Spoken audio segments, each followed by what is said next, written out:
So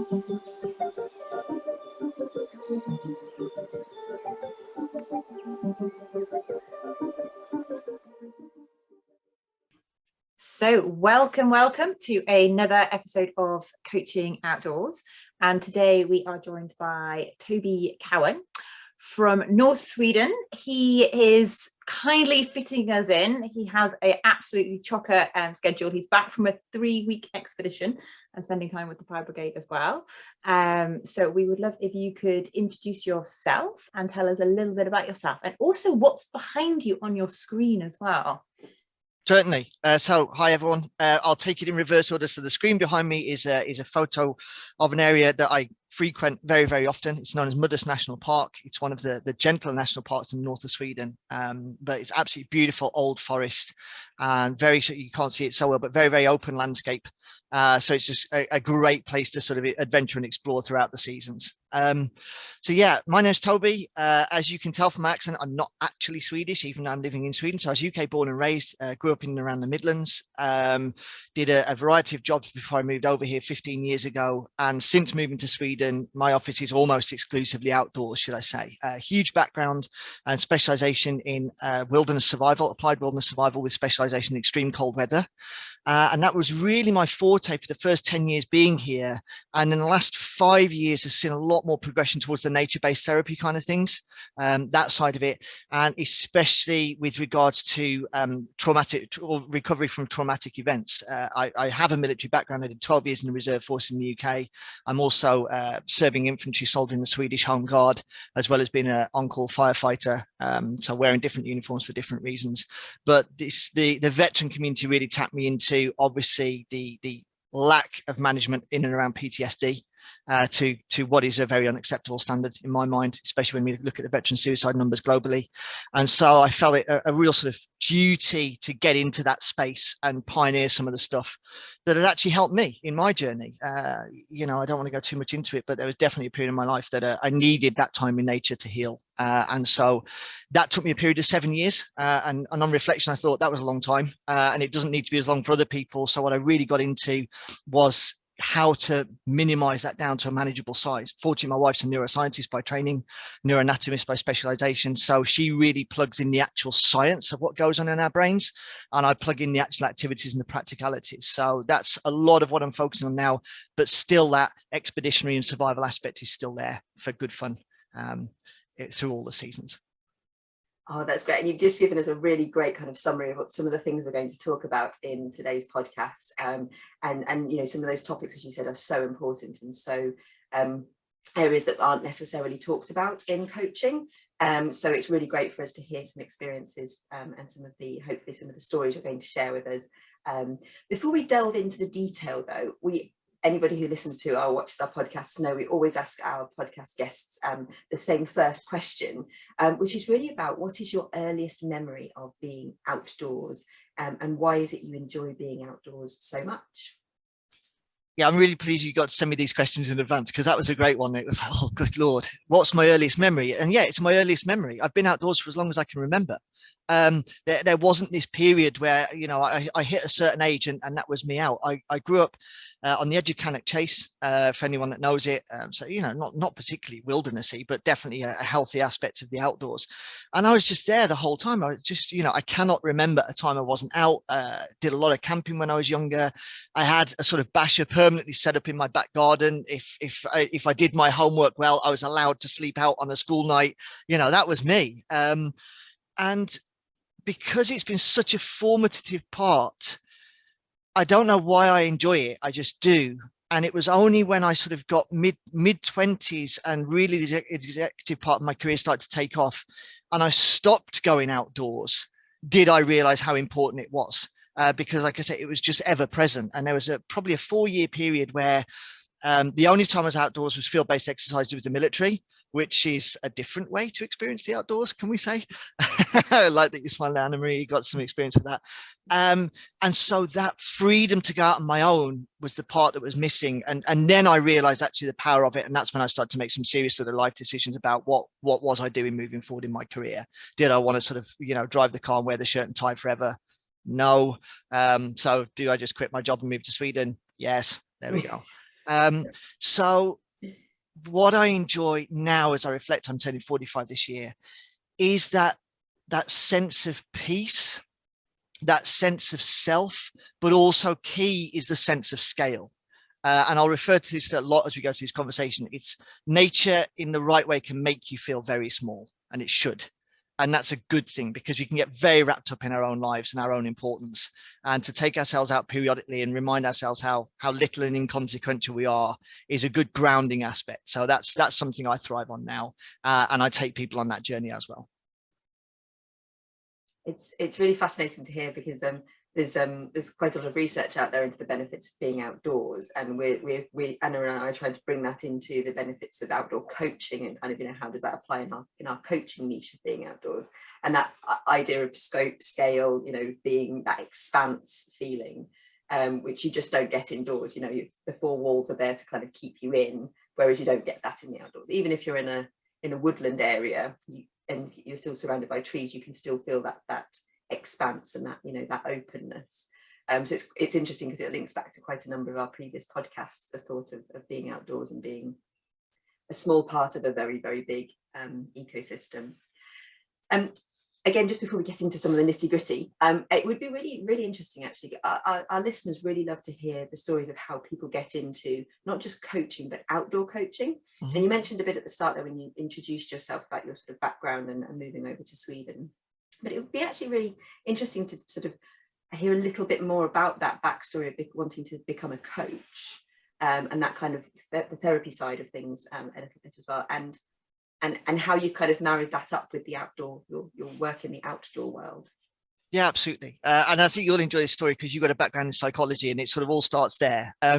So with the applied wilderness survival, which was my biggest passion for the longest time, and that wasn't just when I moved to Sweden. I've lived here permanently for 15 years, but I first came to Sweden when I was just 14 years old on a 5-day cross-country ski tour, and had been sort of, you know, regularly beating a path over to Sweden for sort of the 10, 15 years prior to actually moving here. And a lot of that had got me into the wilderness survival aspect, because, you know, it's such a pristine playground to be in, and you can just experience and do so much. And when I first started running my own company and teaching this sort of applied wilderness survival, there was very much this little green man on my shoulder that sort of dictated, you know, from background in the Royal Marines, like that's how it's done. And so, you know, cheerfulness in the face of adversity is one of the tenets of the commando spirits, and putting people through those challenges to the point of managing their misery well was a big part of what I wanted to do. And it's interesting because I always tell the start of the courses, you know, for any survival book you read, within the first 9 pages, it will stress the importance of survival psychology, and then never mention it again for the rest of the book.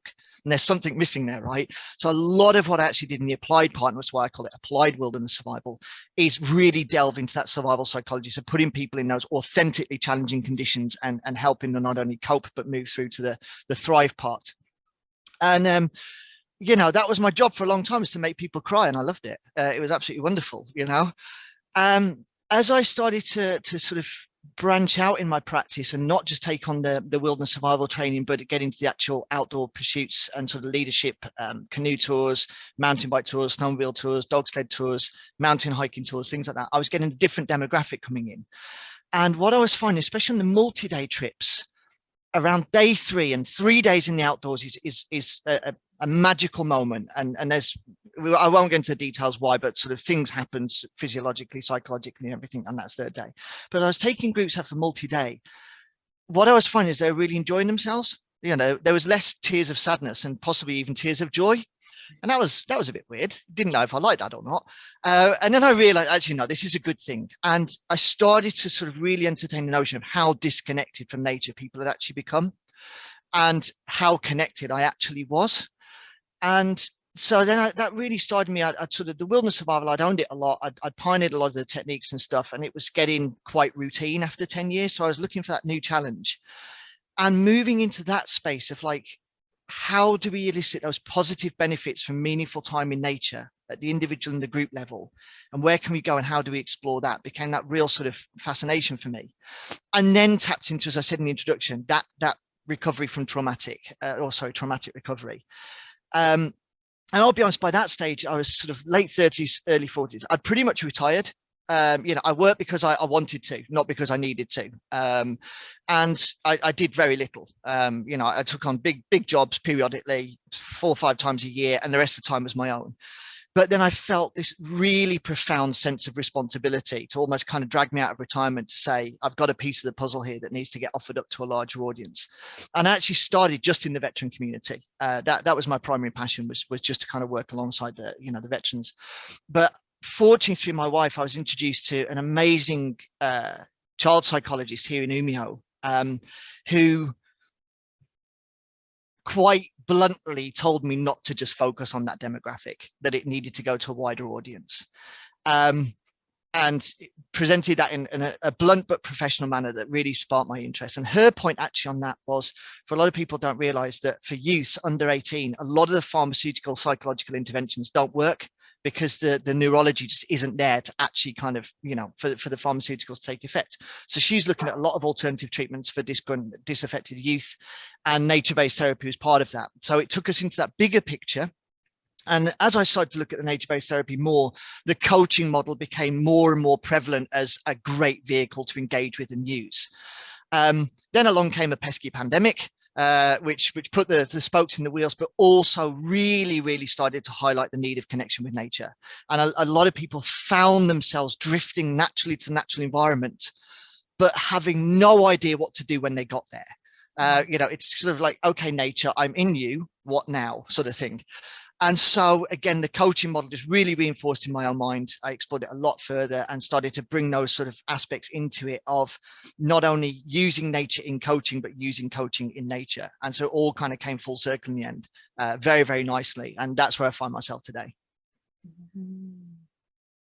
Wow, I love that, using coaching in nature and using nature in coaching. Turning it around and just listening to you there, and having had a look around your website and your business Tread Lightly, and then having a look at the wealth of qualifications that you've amassed over your time, which again, the qualifications piece is something that we do get asked about. What do I need to do this work?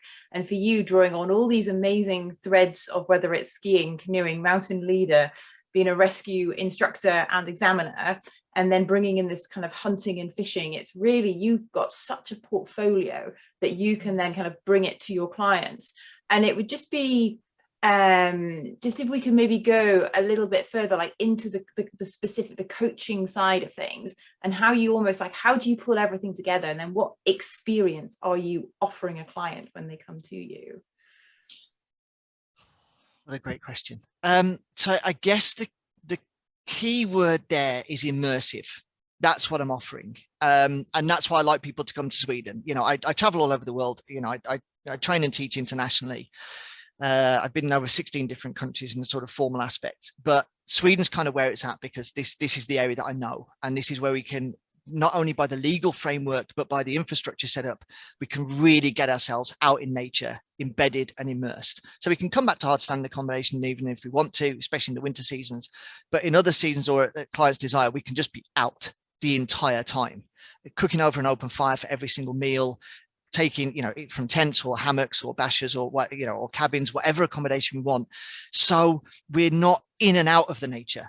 We're in it the entire time. And that's totally transformative. And we're in a pristine natural habitat.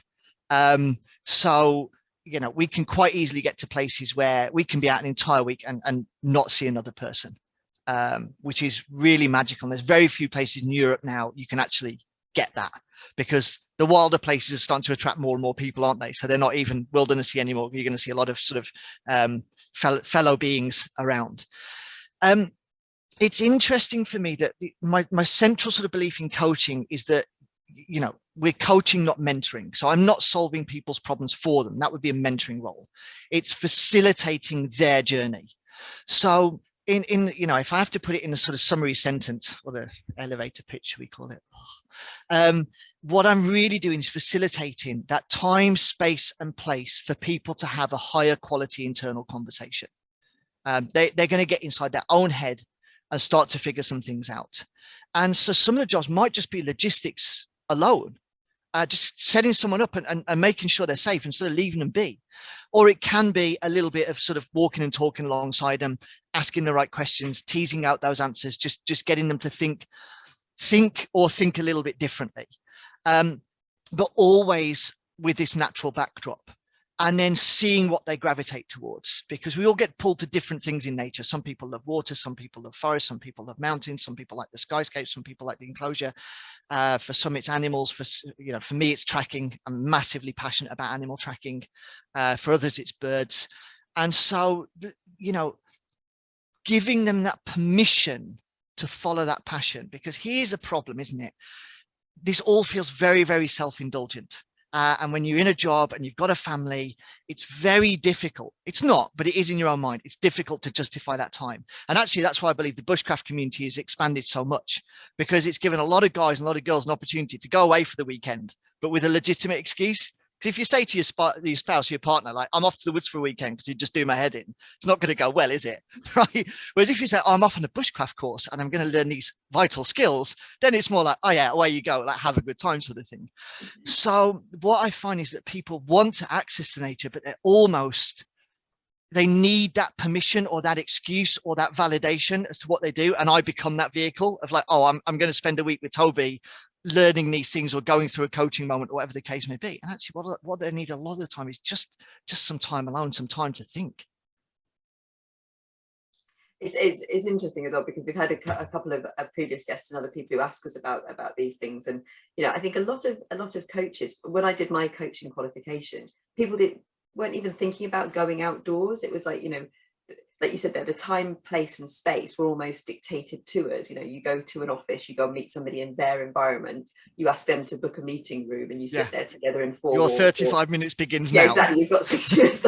Yeah, let's hope you heal. Or they say, can you find us somewhere off-site? So you go and find like a hotel lobby to sit in, or and it's almost like that element of it is something that isn't thought about enough in a sort of what we would call maybe more traditional coaching. Whereas when you step outdoors, the playground that you end up in is just so much bigger. And as you said, having that contracting phase at the start with any new client about what they like and dislike. If they don't like cows, you don't trek them across a cow field. If they don't like trees, then you take them out into the open. If they don't like water, inland. But so there's just so many options, and it gives you that time, it gives you that place, and it gives you that sense of space, which I don't think is replicable as well indoors in the same way. And it's fascinating for me, like, now I've got the biophilia movement moving very, very strongly, right, about greenwashing indoor space. And I always use the yoga studio as that great example, isn't it? If you've got a good high quality yoga studio, it's got wood panel walls and a water feature running through it, and they're trying to create this ambience so you can sit and it's just like, or you could just do the yoga class outside. So save yourself a whole lot of money over here. And I understand by infrastructure and by legalities, it's not so easy in different countries, but yeah, there is that like, or you could just go outside. And it's great to see what we've been pioneering last year and now moving into this year, now that the winter's over, we're going to spring, is taking meetings outdoors, just to walk and talk, or just to kind of find the park bench and just be out. And it's such a different setup and vibe, and in creative terms especially, such a different result, and people love it. And it's just, you almost think like, how did we take so long to get to this place or this space? But we're on our way now, so it's a good thing. Yeah, that's actually how I got into outdoor coaching when I used to work in corporate, in housing corporate. Though I had one particular person who we used to go for a walk and a talk every week, and it suddenly dawned on me. It was like, why am I not doing this with everybody in the world of like HR, OD, talent management, L&D? And so then I started, inviting everybody I talked to let's go outside, even if it was raining. Put your coat on, put your hat on, it's fine. And it just, like you said, it just opens up your brain and your thought processes in a very, very different way. Yeah. So you mentioned a couple of times, and this is something we'd really like to delve into more detail about, is this idea of working with the veterans, and obviously not just the veterans, but there's you came in through the avenue of wanting to support veterans and helping to combine that with being outdoors in nature and the benefits of nature, and helping people through that trauma scale. And we've actually we have another podcast where we were talking about the idea of trauma and how it's not necessarily something that we bring up in coaching. It's almost like we hide away from talking about it. So it'd be lovely actually if you could sort of share some examples or some stories about how being out in nature and that environment has helped with this aspect of coaching, of therapy, for either veterans and other people as well. Certainly. I'm just going to preface the answer first by saying the model I'm most engaged with now, and what I would like to sort of see more of in the wider community, is very much hinged on the sort of positive psychology preventative approach. So it's that early intervention, it's catching it at the wobble, not the fall into the precipice.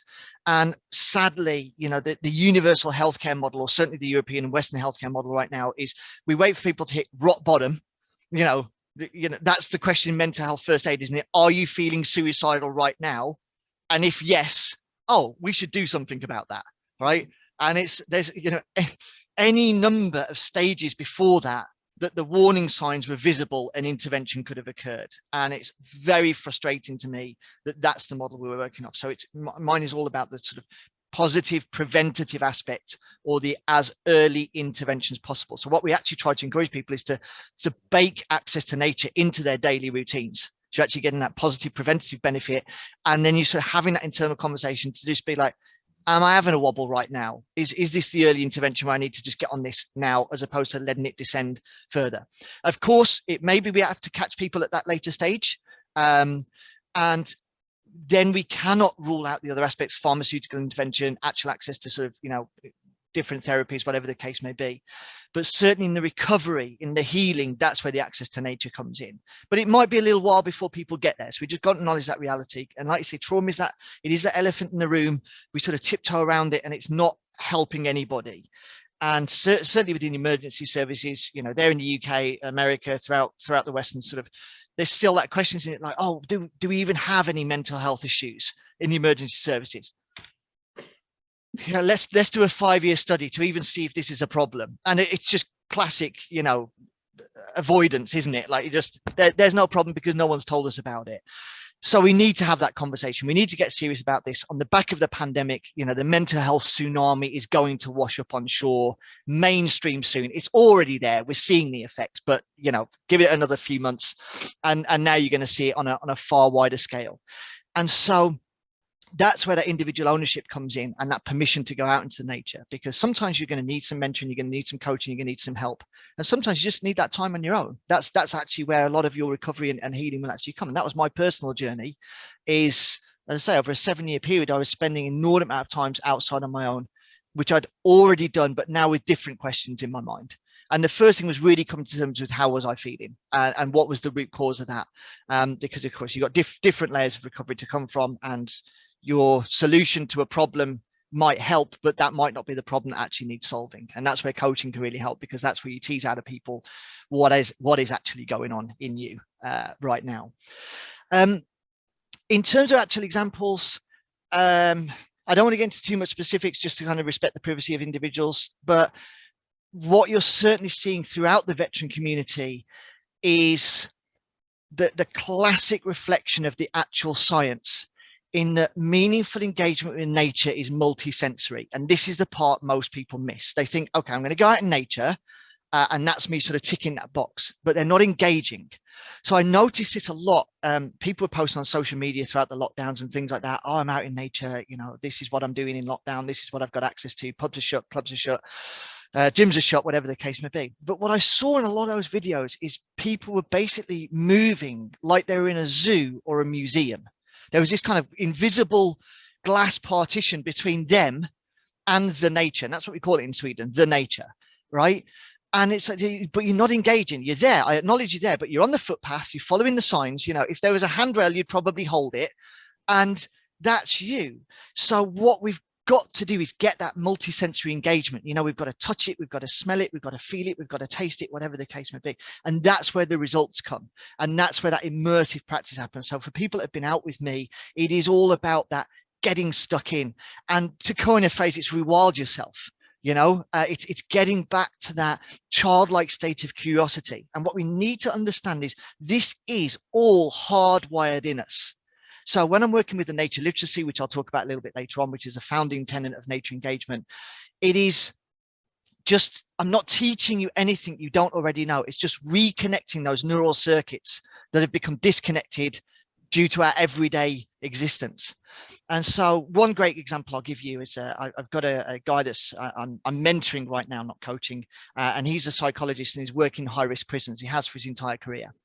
And because I'm not naming, I can go into a bit of details, but his early career was non-consensual pharmaceutical intervention on inmates. All right. So he has some skeletons in his closet, and now he's sort of thinking, maybe there's a better way to rehabilitate prisoners, right? And Nature Access is part of that, working with gardens, green space, and this, that, and the other. And I've been taking him out and he's been getting great results in his journey and his success. And on the last time he was out here a few months ago, he was like, I can't wait to get home and rewild my kids.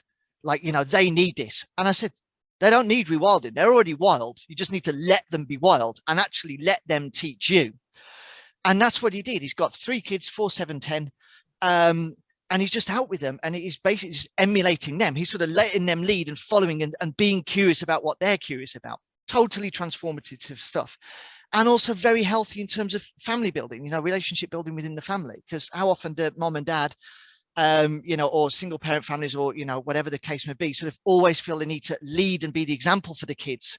Whereas actually when it comes to accessing nature, let them go for it. They're way better at this than we are because we're all cynical and jaded and got aches and pains and can't climb the way we used to. So just let them go at it and follow their fascination and see what's interesting for them. Does that make sense? Mm. So sorry, I didn't answer your question specifically, but hopefully it gives you a bit of a ballpark of where we're in. It very much did. And just before we get on to the next question, what you've just described there, there's a new movement. I say new movement, it's probably been around a long time, but it's suddenly getting a lot of press over here in the UK, the forest schools. Yeah. Brilliant. Yeah. And I see and on social media, I see my friends taking their kids along, and just the gleeful look on these children's faces because they're being given permission to do what they want to do naturally anyway, just as you said. And you know, and parents are kind of almost being told, just let them go and do their thing. Yeah, they're going to get covered in mud, they're going to get bangs and scrapes, and it's perfectly okay. And and then you see the parents and over the sort of course of a couple of attending these things, they suddenly realize that actually it's something that, sorry, I think there's a dog snuffling at the door. Britain's at the door. Yeah, it's just one of those things, isn't it? That the parents have to also be given permission to go. You don't have to control their environment. Just let them go. They're fine. They're absolutely fine. So yeah, it's a lovely way to kind of, as you said, to rewild yourself, but allow your child to show you how it's done. Yeah, and let them stay wild later, because, you know, we jam them in shoes, we stick them in boxes, we move them around in air-conditioned environments, and that's where we lose that connection. You know, so the longer we can just allow them to stay connected to nature, and ideally throughout their entire lives, the better and healthier it is.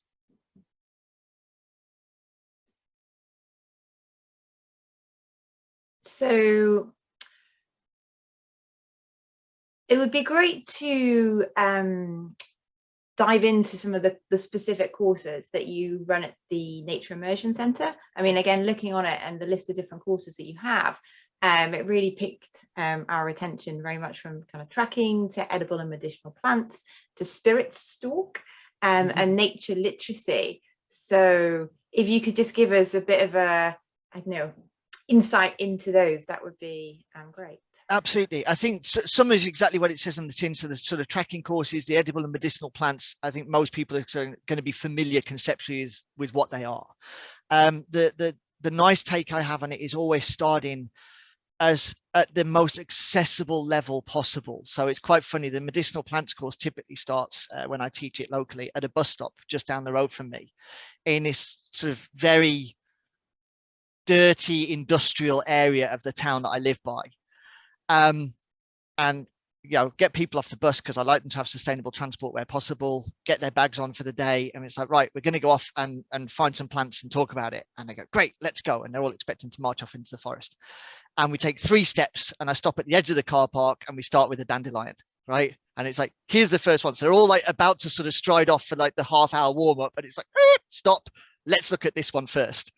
And actually the first half day of that course, I don't think we get 150 meters from that bus stop to just highlight this is what's right in front of you, everywhere, underneath you the whole time. We don't have to go off into this pristine environment to find these incredibly powerful plants.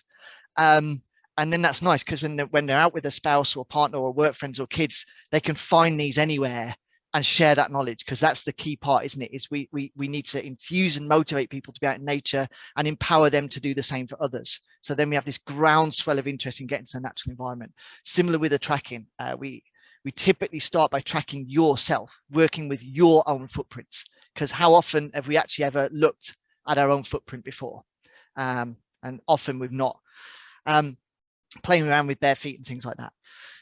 What I want to talk about, a little bit more specific answer to your question, is the nature literacy, because that's a little bit more the kind of signature stuff, the hallmark stuff. But as I said earlier, that is the founding tenet of meaningful engagement with nature, or meaningful immersion in natural environment. And so effectively, if we think looking across indigenous cultures worldwide, the simplest freestanding shelter we can possibly construct is a tripod. Okay. And I want to build freestanding structures, because the one thing I can guarantee as you move forward in life is I'm not going to be there with you. So whatever skills you learn, you need to be able to take away and manage and own yourself. So nature literacy is basically constructed on 3 legs. There's 3 aspects to it. So the first one is sensory awareness, movement and breathing. Second is tracking. And the third is bird language. Okay. And what we typically do, I actually sent an invite. I'm just about to put the course together for June this year. It's a 5-day course for the instructor level. Is we'll spend a day on each subject, and then we tie the bundle together for the last 2 days. Because in the beginning, when we're reconnecting this understanding, because I'm not teaching you anything you don't already know, remember, okay, it's just reconnecting. It's overwhelming to try to do it all at once. So we separate it out into the sensory awareness, first morning, breathing and movement, playing with animal forms often. And just, again, no formal teach there. It's just exploring the body we're in and developing proprioception, because we're all pretty horrible at it now. We don't listen to our bodies. We're not engaged with our bodies. We don't know what we're feeling, what we're seeing, what we're smelling, what we're hearing. So it's reconnecting that aspect. Breath work is one of the most underrated, powerful tools out there. And fortunately now we've got people like Wim Hof pioneering his method, and in sports psychology, an understanding or a revisiting of the importance of breath work and an understanding of how powerful and productive it is. And with the sensory awareness, we're typically depriving one sense to heighten the other. So doing a lot of work with ear defenders, blindfolds, things like that. So we can then sort of pick and enhance certain senses and develop that. Then we get into the tracking. And tracking is not about identifying what animal made that track. That's the classic fallacy. Is like, what print is this? A fox. Oh, wonderful. Okay. It's more than that. It's much, much more than that. So what we have to look at tracking is effectively nature literacy is the language of nature. If we want to go into nature, we want to have a meaningful conversation. But to have that meaningful conversation, we've got to have the language. Okay, so this is what it's giving us. And so tracking is effectively the written word of the landscape. So it's us being able to interpret every interference or disturbance, not only in the substrate, but at different levels within the topography. Okay, so it's much more than what animal made this footprint. Okay. And then the bird language is effectively the spoken word of the landscape. So birds are the natural alarm system that every other animal works off, especially your apex predators. So if you want to see a bear, you want to see a wolf, you want to see a wolverine, you've got to have bird language nailed. Otherwise, you're never going to get near them, because that's what they're reacting off. And there's predictable patterns, and there's certain things we're going to look for. But what we have to do prior to all of that, especially on the bird language, is understand we have around us a bubble of awareness and a bubble of impact. And typically when we go from a cityscape into a natural environment, our awareness is tiny and our impact is huge. So a lot of people in the beginning are saying, but I'm not hearing any birds, Toby. Yeah, that's right, because they've all gone away because your bubble of impact has just pushed them all out of the landscape. So over time, we want to shrink that bubble of impact and grow that bubble of awareness to the point I can move to the landscape and have very active bird conversations going on around me because I'm at baseline. I'm not disturbing the natural environment. I'm moving through that area like a wild animal would. And that's what we're trying to get to. Once I've got that baseline and I've got those skills, now the real fun begins. That's where we really get that immersive journey. But we've got to start with those foundational basics. They're very simple, but just because it's simple doesn't mean it's easy. And the biggest problem we've got with people coming from, the cityscape is they're too loud and they're too fast. So the whole thing we're going to work on in that initial period is to be quiet, more quiet than you think, and to be slow, and much more slow than you think. And then we start to get going from there. But that also segues very well into the therapy side of things. Be more mindful. Mindfulness, it's already getting hijacked, isn't it, in the marketplace? But this is that true mindfulness, is really understanding what impact am I having merely by moving through this landscape, let alone getting into making the shelters, making the fires and all this, that and the other. Okay. So that's the central tenets of nature literacy. All of the individual courses sort of hat tip towards that, but I always encourage people at some point they're going to want to tackle that nature literacy course to add power to all the other things they're going to do, not just in nature immersion. This is going to benefit you in multiple ways. Police officers benefit from the sensory awareness stuff incredibly so, because as they're going into their job, as they're going into different environments, they're learning to read the landscape in an entirely different way. By getting into the intrinsic art of tracking, you get exquisitely good at reading body language.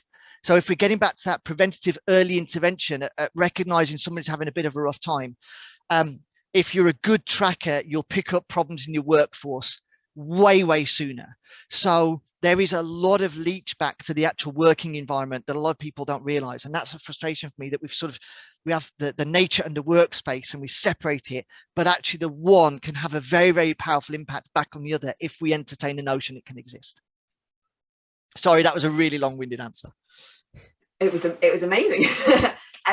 And just listening to you there, all the thought processes I was thinking was, there's so many ways that this can impact back into a workforce, and you rounded it off perfectly. And then it just sort of summarizing that, because I think that's the important thing, isn't it? It's when people are struggling with a challenge or whatever, they become quite internal, and they don't realize the systemic side of things, and that they are part of a system and that the system can support them, but also look for the similar sort of, as you said, observing the similar things in others and being able to support them. And going outdoors, I often find, helps people just suddenly realize, and it's like that looking up, they go from being internal to looking up and go, oh, I'm part of this big world, and there's so many things that I can learn around me that will help me to sort of support others and myself. And I think that's one of I did some research the year before last, just before COVID hit, or as COVID hit. And that's the one bit of feedback that a lot of the coaching clients were saying when they went outdoors for the first time, is that sudden realization, I'm not alone. And there's all this world around me that can help me and support me. But it's about listening and tuning in a different way. Yeah. And absolutely. What you've just described there is a wonderful summary of that. And I love the idea of the sort of taking the concept of the most basic structure that you can build to sort of, for yourself, and using that as your sort of tenant for your three avenues to the nature literacy side of things. You've also made me want to come on your course as well, so I'm going to be doing some I'll send you the details. Absolutely. Because again, it's just that experiencing it is the magical part of it. And whilst I like teaching it here, this of course can work in any environment, in any country, anywhere. It's just that I've got it so well set up here that this is the kind of the mecca, shall we say, of the experience, and then people can take it away. Like I said, that self-standing aspect is the absolute key part to it, that once you've got the skills, once you've reconnected, once you've got that neural circuitry back, you own it and you take it wherever you want with you. Mm-hmm. You also mentioned there a couple of, you sort of named a couple of people, Wim and a couple of others. It would be lovely for us to for you to share with the listeners any resources that you would recommend to sort of sort of get in at a sort of a base level of understanding of some of these topics around sort of the tenets of nature and the benefits of nature, and any sort of, whether it's websites or actual physical books to read, or other podcasts or audio, any resources that you can recommend, and also signpost yourself as well, so our listeners can find you after they've listened to the podcast today. So yeah, of course, the first thing is to follow me on LinkedIn, right? I've got to say that part. So although I'm very sporadic on my social media, so the big lags there. This was a great question, and you made this point earlier that now a lot of the science is catching up with the nature-based therapy. So there's new publications coming out all the time. And now, of course, there's on the back of COVID, there's a huge interest in this aspect. So, to signpost was almost like, oh, good Lord. Yeah, there's so many resources now where to begin, sort of thing. But what I have done is picked from my extensive library. So there are 3 books to get people started. This is the best entry, because people are going to come in at different levels and go in different directions. And so I don't want to sort of just say this is what I did, because that worked for me. And like I say, tracking is my biggest passion. For other people, it might not be. So I'll name these, but I'll also show them, so those that are listening hear it, and those that are watching see it. So the first one is the book, The Nature Fix by Florence Williams. And what I like with this is it's incredibly well-rounded. So it's a great entry point. So I'm doing these books actually in order, because she sort of traveled all over the place, meeting, a bunch of different nature-based therapy people, looking at different aspects. She's a writer, not a scientist. So the book flows incredibly well. It's very descriptive and it's very well written. Some of the scientific journals are really heavy going. It's like you've got to love what you do to sit and read them, or have a wife that will read and translate them for you, which is my advantage. So this one is very, very engaging, and I would recommend, if people are interested in this, start with this one. Okay. The others are sort of connected to nature literacy, but they don't know it. So it wasn't written for the basis of nature literacy, but it segues very nicely. So I said that first leg, the first sort of pillar of the tripod, was that movement, breathing, and sensory awareness. So when we're looking at movement, this book, First Steps by Jeremy De Silva, is absolutely fascinating, and really explores bipedal motion and humanity. And again, very compelling, very well written, asks some really interesting questions that'll get you thinking, possibly one of those that you'll take out into nature with you, and in that time, space, and place, think a little bit on it. But because it really embarks the humanity on it, and that's what we're dealing with in it, us as humans, and our place in the natural environment, instead of this separation. There's the nature and there's us in our concrete jungle, and aren't we amazing and superior? This is now about integrating us back into our place in nature, and it's far further down the food chain than we actually realize, sadly. Okay. The final one then, because I just want to kind of pick 3 out of possibly sort of 400 books I could recommend, is this one. Not that well known, Bird Therapy by Joe Harkness. And this actually is a great story of recovery from PTSD. I want to be careful how I say that, because my personal belief is PTSD is not something you ever fully recover from. You learn to manage it like you would an injury. You learn to sort of live with it and cope and manage. So I'll be careful, buyer beware a little bit on my phraseology. But Joe did a great, very meaningful, very deep piece. And it was the connection to the birds is what did it for him. And what he's actually got chapter by chapter is great sort of summary points and sort of things to think about, or things to take away. So it's a very reflective book as well. And I really admire Joe's honesty, to kind of write about PTSD and your personal journey with it isn't easy. It's very challenging, and he's done the subject to a great sort of service. And so I heavily endorse it. So those 3 to get started. Very, very interesting. Within the pandemic, Ray Mears is now looking a lot at nature-based therapy. So huge fan of Ray's anyway. He's probably done as much, if not more, than anybody to promote people getting outdoors. Bear Grylls has gone for a different demographic. He's done great work in the space, but I think Ray's pioneered a larger demographic, and a possibly slightly older demographic, to kind of encourage them to reconnect. He's just written a book, the title's completely escaped me. We can put it in the summary notes, but he's definitely moving more in that space now, and he's going to pioneer that and champion it incredibly well. He's talking about a lot of the same things I am, but not applying some of the same specific names, but it's very much within the same ballpark. So Woodlaw is his company. Keep an eye on them. But Raymir specifically, he's there on different social media. Take a look at his stuff, because he's more and more promoting that space now. And Ray's coming obviously with an incredible background, a wealth of knowledge, traveled all over the world, studied every indigenous population that's available. And so he's doing a great job of starting to pull all of that together. Wow, thank you for those 3 books. The bird therapy one I've heard about, so I've definitely made a mental note to kind of re-engage with that one. And just having 3, as you say, there's so many, it can be overwhelming. So we always do just kind of like to signpost, okay, start here and then see where it goes. It's a bit like a breadcrumb trail at times. You don't kind of know where you're going to get to, but actually once you take that first step, you don't know kind of what emerges, and it's ultimately what captivates you, what catches your attention, can go there. And that's, you know, we've had such a range of guests onto our series, you know, we're on series 4 now, and everybody has their own unique style. And I think that's what a key message, like the overarching message is for anyone who's listening and watching, is like, you are you have your own unique style. Like, pull from this what interests you. Don't try and emulate somebody else, really kind of hold it gently and be curious moving forwards. But thank you so much, Toby, for coming on. It's been an absolute delight just kind of like sitting here and letting it all kind of wash over us. And there's so many different ways that it could have gone. I know that for me, just hearing about the whole PTSD with my kind of military background, and I've had a number of friends who are living with PTSD and how they manage it. Actually, the outdoors is a key part of that. And just hearing about the different courses that you run, and also kind of reaching beyond the UK to Sweden, and the fact that you found your natural environment in Sweden, despite the fact that you are, you know, English born in England. And I think that as well as a coach is always a prospective coach, you don't have to do it in your own backyard. If you have a yearning for somewhere else, or you're drawn to somewhere else in the world, actually that holds possibilities. Open yourself to that. So yeah, you've definitely kind of brought a lot of things to the conversation, and thank you so much for joining us today.